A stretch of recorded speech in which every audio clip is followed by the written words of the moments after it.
Bonjour les jeunes, aujourd'hui je vous propose de réviser un temps que vous connaissez, c'est le présent simple. Vous le connaissez parce que c'est le premier temps que vous avez utilisé quand vous avez appris l'anglais.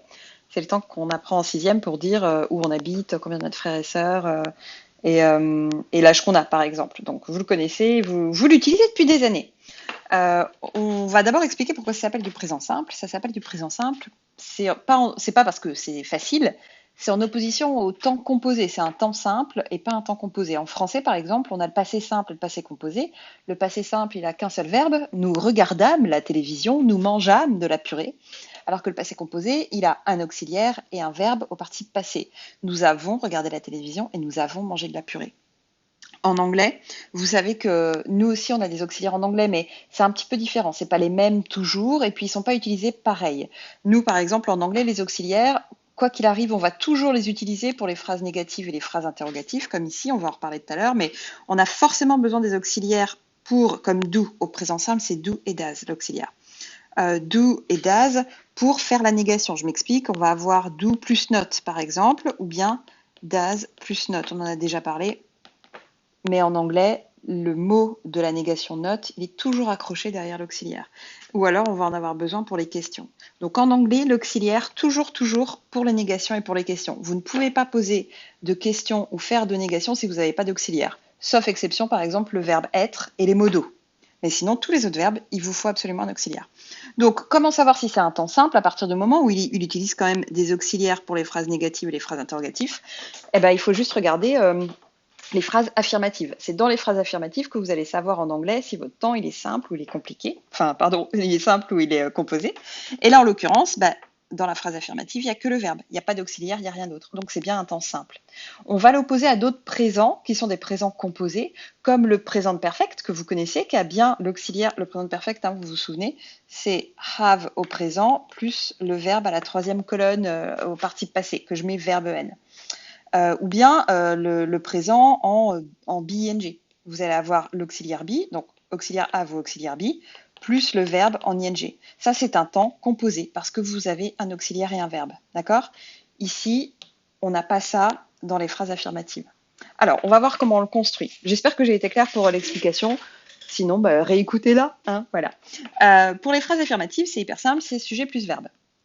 Le seul souci qu'on a avec le présent simple, c'est le S à la troisième personne, qu'on a tendance à oublier, notamment quand on vous pose une question du style pour les compréhensions écrites, par exemple, on vous demande souvent où se situe l'action. Et la question, c'est Where does the scene take place? Et ça, on voit bien qu'il y a un S à la troisième personne de scene, c'est bien la troisième personne du singulier. Hein. Je ne l'ai pas indiqué, mais c'est du singulier, ça en général vous le savez. Le S, il est là, mais il est là sur l'auxiliaire, il n'est pas là sur le verbe. On verra un petit peu plus pourquoi tout à l'heure. Mais du coup, quand vous faites la réponse, vous reprenez exactement ça. Et donc vous dites the scene take place, et vous oubliez de remettre le S qui doit revenir parce qu'on n'a plus d'as. C'est très moche ce que je vous ai fait, mais j'espère que c'est clair. En gros, quand c'est une phrase affirmative, il faut bien penser à mettre le S à la troisième personne. Ensuite, on passe aux phrases négatives. Donc, phrase négative, c'est un sujet suivi de don't. On a vu tout à l'heure que don't, c'est do not, et doesn't, c'est does not. Et le verbe. Et comme on vient de voir, le S qui est ici, hein, il est sur l'auxiliaire. Donc votre verbe là, c'est juste la base verbale, c'est l'infinitif, il n'y a rien à la fin. Il n'y a pas de forme particulière. Donc c'est finalement assez simple à utiliser. Il faut juste penser à bien utiliser doesn't ou don't, si c'est doesn't si c'est la troisième personne du singulier. Ça va être la même chose pour les questions. Vous avez ou pas un pronom interrogatif, le WH, pronom interrogatif si c'est une question ouverte. Si c'est une question fermée, vous commencez direct par l'auxiliaire, puis le sujet et le verbe, qui une fois de plus n'a rien à la fin, pas besoin. C'est le même principe avec le prétérit, souvenez-vous, le prétérit c'est did, c'est déjà au passé, donc on n'a pas besoin de mettre ed à la fin du verbe. Votre auxiliaire, à chaque fois, et c'est pour ça qu'on l'utilise pour les négations et pour les questions, finalement c'est beaucoup plus simple parce que vous n'avez pas à conjuguer le verbe à partir du moment où vous avez l'auxiliaire qui prend la conjugaison. Votre verbe, il aura toujours la même forme. Et ça, c'est une bonne nouvelle. On va regarder un petit peu Les exemples, she loves watching TV, on est bien la troisième personne du singulier, donc il y a un S, pas de problème. He doesn't speak French, pareil, troisième personne du singulier, donc doesn't. Do you often go to the movies? Là, vous avez bien, donc il n'y a pas de point d'interrogatif parce que c'est une question fermée puisqu'on va répondre par oui ou non. On passe directement à l'auxiliaire, do, votre sujet, you, et puis ensuite go, votre verbe. On va juste regarder deux petits trucs dans cette phrase. On a en plus, qu'on n'a pas forcément dans le schéma, on a often et to the movies. On va déjà commencer par to the movies parce que c'est facile. Ça, c'est juste un synonyme de to the cinema que vous connaissez. To the movies, des fois, c'est possible que vous le connaissiez aussi, hein, mais ce que c'est vous allez être compris si vous dites to the cinema partout. To the movies, c'est plus américain. Moi, c'est comme ça que je dis, donc c'est pour ça que je vous ai écrit ça comme ça. Mais vraiment, vous pouvez mettre les deux marchent. Often, en revanche, là, il m'intéresse un peu plus, on va en parler un peu plus longtemps, c'est un adverbe. Et souvent, vous ne savez pas où les mettre. C'est-à-dire que souvent, quand on fait des phrases en anglais, on ne sait pas trop dans quelle ordre mettre les mots. Donc, rappelez-vous que adverbe, en anglais, je suis sûre qu'il y a un truc latin qui pourrait vous aider, c'est devant le verbe. Toujours. Donc là, par exemple, vous avez votre adverbe qui est ici, il est bien devant le verbe go. Donc, c'est comme le not après l'auxiliaire. L'adverbe devant le verbe, ça vous permet de mettre en ordre vos mots dans les phrases. Et ça vous aide. En général, ça vous enlève une bonne épine du pied. Ensuite, on regarde le verbe be. Je vous ai dit tout à l'heure, on a toujours besoin d'un auxiliaire pour les phrases négatives, les phrases interrogatives, sauf si on a be par exemple, ou si on a des modos. Et là, je vais vous montrer comment on fait avec be du coup. Be va prendre la place des auxiliaires ici et là. Donc vous allez avoir pour les phrases affirmatives, pas de problème, il n'y a pas d'auxiliaire. I am cold, hungry, 15. Mais ces phrases m'intéressent quand même si elles ont l'air faciles, parce que ces expressions-là, en français, ne se disent pas du tout pareil. En anglais, ils utilisent le verbe être, be, mais nous, en français, on va utiliser le verbe avoir. On va dire j'ai froid, eux, ils disent je suis froid. Nous, on dit j'ai faim, eux, ils disent je suis faim. Et nous, on dit j'ai 15 ans, eux, ils disent je suis 15. Essayez de vous rappeler que pour dire que vous avez froid, faim et votre âge, vous utilisez je suis. Parce qu'en fait, ils disent je suis frigorifié, par exemple, c'est l'équivalent de ça. Je suis affamé ou je suis âgé de 15 ans. Ok, on continue. La phrase d'après, pas de problème. She isn't nice, c'est bien be ici. Le not derrière, c'est contracté. She isn't nice, ça vous pose pas de problème. Why aren't you at school? Vous avez bien le WH. Ensuite, le be ici, il prend bien la place de l'auxiliaire. Puis au-dessus, j'en avais pas parlé, mais c'était bien le be à la place du do, voilà. Et puis le sujet et la fin de la phrase.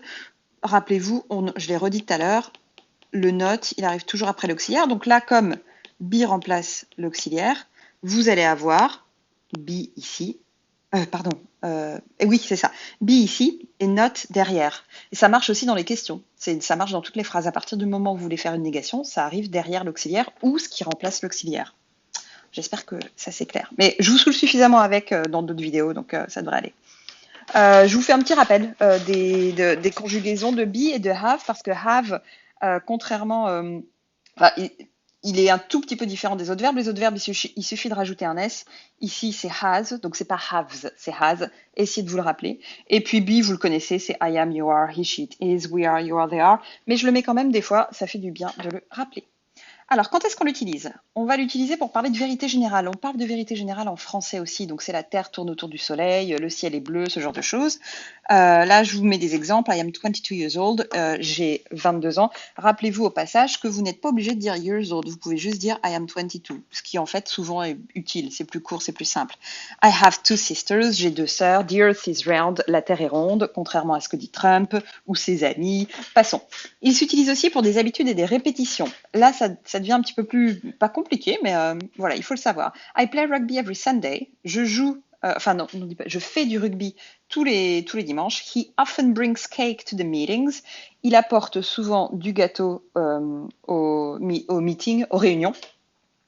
Et je vous en parle maintenant parce que ça va directement avec la suite.